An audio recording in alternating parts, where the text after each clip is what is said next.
Hello mga kumare, isang mapagpalang araw na naman sa inyong lahat. Ito po ang inyong kumare, May Angeles at muling nagbabalik.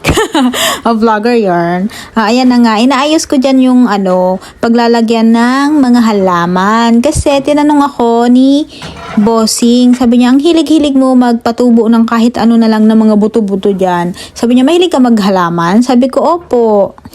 Tapos sabi ni Amo kanina, sabi niya, May. Sabi ko, po. Tapos sabi niya, may delivering mga halaman mamaya, ha? Mga 2:00 ng hapon, darating yon. Bantayan mo para may halaman ka na, o diba? Dagdag trabaho. Pero okay lang kasi maganda naman talaga mag-alaga ng halaman. At ayan na nga, inayos ko na dyan ng sobra-sobra. Diba? Gusto ko pantay-pantay lahat, pati yung paglalagay ng halaman, diba? Sipag-sipag ng lola nyo. Wala kasi akong magawa, lalo na kapag tapos ng aking trabaho, maghapon na lang ako nakahiga. Tapos tanatamad ako mag-workout kasi malamig na, sobrang lamig na ng panahon dito. Kaya ayun, naghalaman-halaman na lang tayo, o diba? Nakita niya kasi yung pinatubo kong kamote, tapos yung sile, tapos yung luya. Wala naman akong choice, yung lang naman ang mapapatubo ko. Kaya, yun lang yung tumubo, tapos yun lang yung tinanim ko. Kaya nung nakita nila, ayun, nag-decide sila na bilhan ako ng halaman. At pampaganda rin naman yan ng bahay. Maganda kasi sa bahay yung may mga halaman. Ang mother ko pala at ang mga kapatid ay mahilig sa halaman kahit mga lalaki sila. Ako hindi ako kahiligan sa halaman. 2-3 okay lang yun sa akin. At ayan na nga, 'di ba? Mga tiles pala yan. Mga tiles na sobra doon sa pinagawang bahay nila, Amo.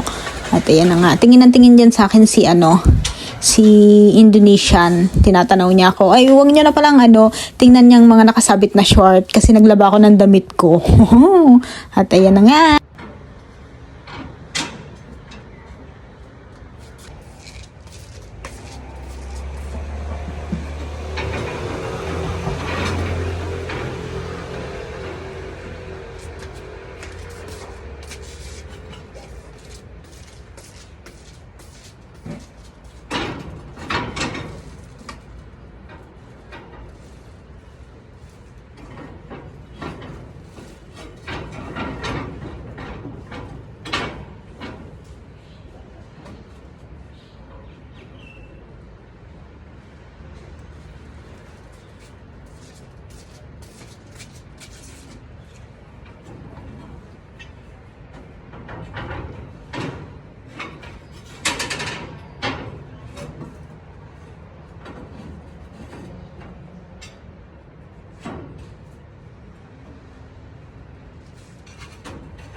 At ayan na nga, dumating na ang aking inaantay. Ayan, look. Wow, may halaman na ako. Makikita kasi ni Amo na kung ano-ano na lang yung pinapatubo ko. Tinanong niya kung gusto ko ng halaman. Sabi ko, opo. Then yan, bumili siya. Diba? May bago na akong alaga. That's all. Wow. Nakakaganda kasi ng buhay ang mga halaman. Diba? May bago na akong alaga. Tapos sabi niya, lagyan ko na daw ng tubig. Diligan ko na. Sabi ko, hindi muna dinidiligan ang halaman kapag bagong dating. Bukas na lang. Kasi pagod din siya sa biyahe. Baka mahilo ba? O, diba? May halaman na ako. Yun. Ayan yung mga pinatubo ko. Nakita niya kasi. Kaya gusto niya mag-alaga na ako ng halaman. Diba?